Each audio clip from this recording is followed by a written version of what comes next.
आकर्षण के नियम यानी लॉ ऑफ अट्रैक्शन एक ऐसी कला है जो आपके अंदर है, मेरे अंदर है, हर मनुष्य के अंदर है, लेकिन हम उससे अनजान हैं। वास्तव में आप जो सोचोगे वही होगा, लेकिन कैसे? आपने कभी सोचा है कि क्यों हमारे काम बनते बनते बिगड़ते हैं? क्यों हम अपने कामों में सफल नहीं हो पाते?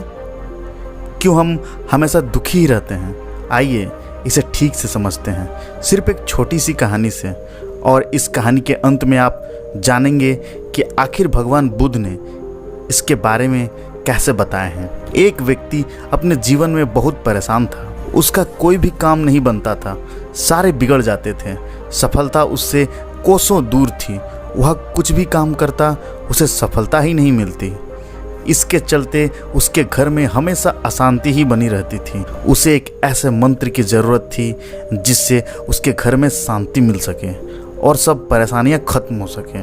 उसने कई लोगों से, कई ज्ञानियों से, विद्वानों से एक मंत्र की मांग की जिसको पढ़ने से उसकी सारी परेशानियां, सारे दुख दूर हो जाएंगे।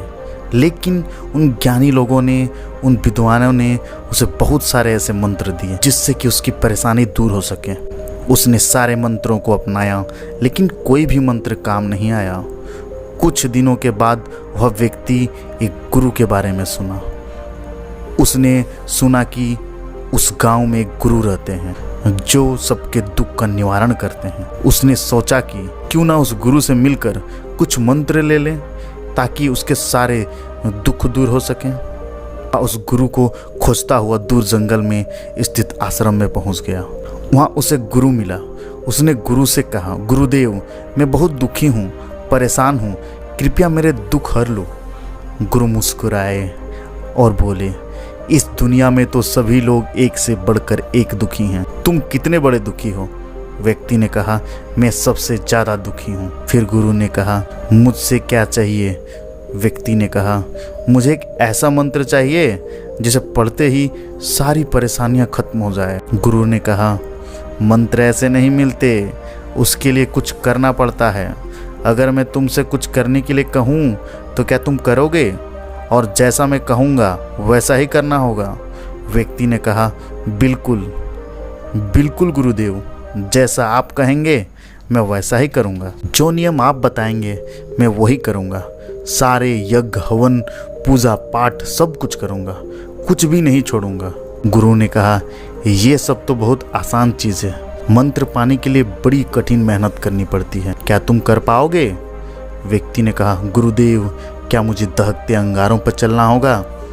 गुरु ने हंसते हुए कहा, नहीं नहीं, इतना आसान काम भी नहीं है। गुरु की यह बात सुनकर वह व्यक्ति की हालत खराब हो गई। वह सोचने लगा, पता नहीं गुरुदेव मुझसे क्या करवाना चाहते हैं। हर चीज़ इन्हें तो आसान ही लगती है, तो कठिन काम क्या है? व्यक्ति ने कहा, गुरुदेव, कृपा करके आप मुझे बता दीजिए कि मुझे करना क्या है।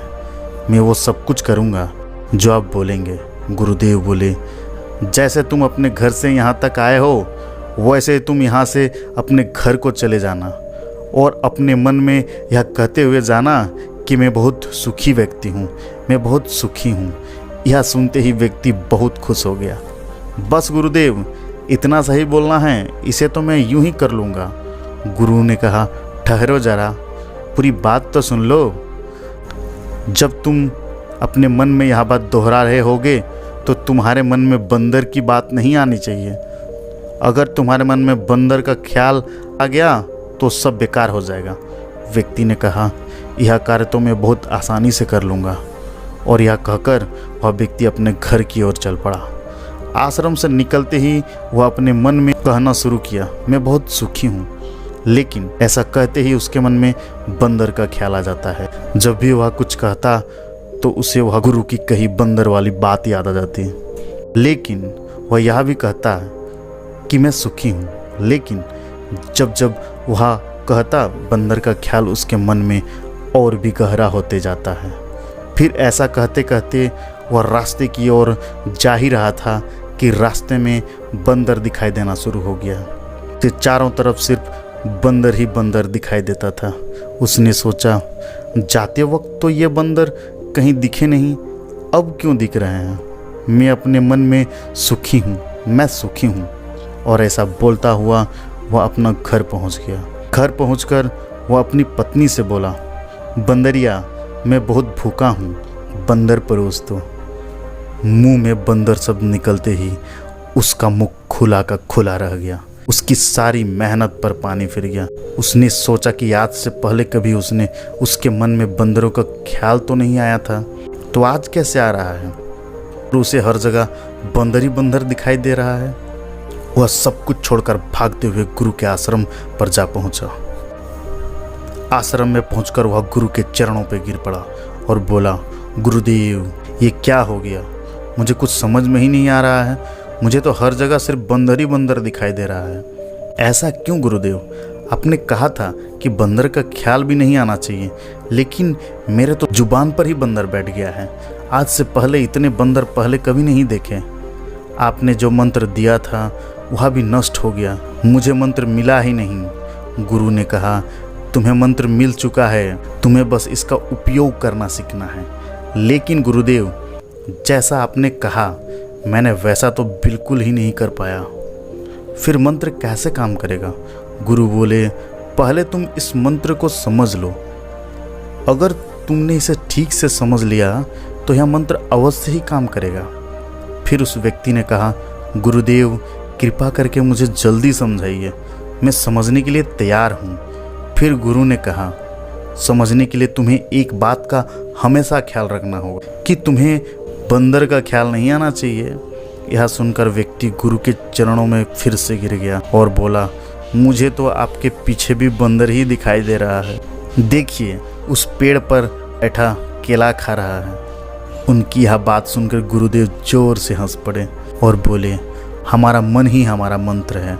हमारे साथ वही होता है जो हमारे मन के अंदर गहराइयों में चल रहा होता है। जैसा कि तुम पहली बार आश्रम में आए थे तो तुम्हें वह बंदर दिखाई नहीं पड़े, और अगर एक दो बंदर तुम्हें दिखाई भी पड़ा होगा तो वो तुम्हारे ध्यान में नहीं गया होगा, क्योंकि तुम्हारे मन के अंदर बंदर थे ही नहीं।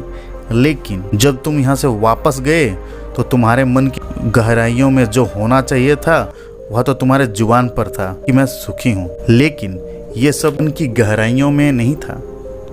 तुम जिस चीज से बचना चाहते हो वही तुम्हारे मन की गहराइयों में पहुंच जाती है।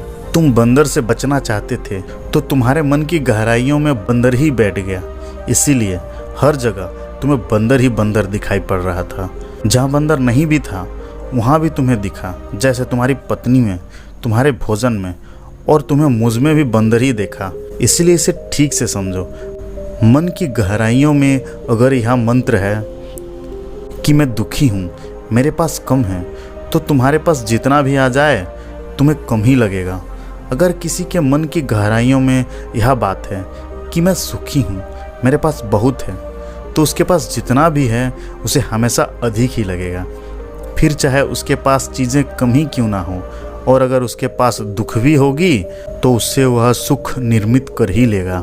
जो भीतर से दुखी रहता है उसके पास 36 प्रकार के व्यंजन रहते हुए भी वह दुखी ही रहेगा। और ठीक इसके विपरीत, जो मन से सुखी रहता है उसके पास अगर 2 सिर्फ रोटी भी है तो उसे खाकर वह हमेशा सुखी ही रहेगा। इसीलिए मन में जैसी धारणा लाओगे वैसे ही तुम्हें मिलेगा, जिस प्रकार तुमने बंदर ढूंढ लिया। फिर गुरुदेव ने कहा, अब तुम्हें समझ में आया होगा कि तुम इस मंत्र को कैसे सिद्ध करोगे। व्यक्ति ने कहा, गुरुदेव, मैं समझ गया हूँ। हम जो हमेशा सोचते हैं वही चीज़ हमारे मन में भी बैठ जाती है। मैं लगातार शब्दों का उच्चारण मुंह से जरूर कर रहा था, पर मेरी सोच तो बंदर पर ही चल रही थी, इसीलिए वह मुझे दिखाई दिया। इसी तरह मैं दुख चाहता हूँ, लेकिन मेरे मन में तो दुखी बैठा हुआ और मेरे सब काम बिगड़ने लगते हैं, क्योंकि मैं हमेशा ही उल्टा सोचते रहता हूँ, और इसीलिए यह मंत्र भी उल्टा ही हो जाता है। वास्तव में हमारे मन में जो चलता है वह एक साधना की तरह ही होता है। अगर कोई सच्चे मन से साधना करता है तो उसे फल अवश्य ही मिलेगा। अगर मन में हम गलत सोच विचार रखेंगे तो हमें उसका फल भी गलत ही मिलेगा। इसीलिए अच्छी सोच और अच्छे विचार रखेंगे तो फल भी अच्छा ही मिलेगा। और वह व्यक्ति गुरु को धन्यवाद करके वहाँ से चला गया। मित्रों, बुद्ध ने इसके बारे में कहा है कि हम अपने विचारों से अपनी दुनिया बनाते हैं, लेकिन हमारे पास दोनों तरह के विचार होते हैं, सकारात्मक और नकारात्मक। ज़्यादातर हम सकारात्मक विचारों को ना पकड़ते हुए नकारात्मक विचारों की तरफ आकर्षित होते हैं। इसीलिए जब भी हमारे मन में सकारात्मक विचार आते हैं तो उसे हमें जल्द ही पकड़ने की ज़रूरत है। वैसे विचारों को जितना जल्दी हो सके उसे काम में लगाने की ज़रूरत है, क्योंकि एक सकारात्मक विचार को नकारात्मक में बदलने में देर नहीं लगती। दोस्तों, आपने इस कहानी से क्या सीखा और इस बारे में क्या सोचते हैं, कमेंट में ज़रूर बताइएगा। क्या पता आपके एक कमेंट से किसी का जीवन बदल जाए। धन्यवाद।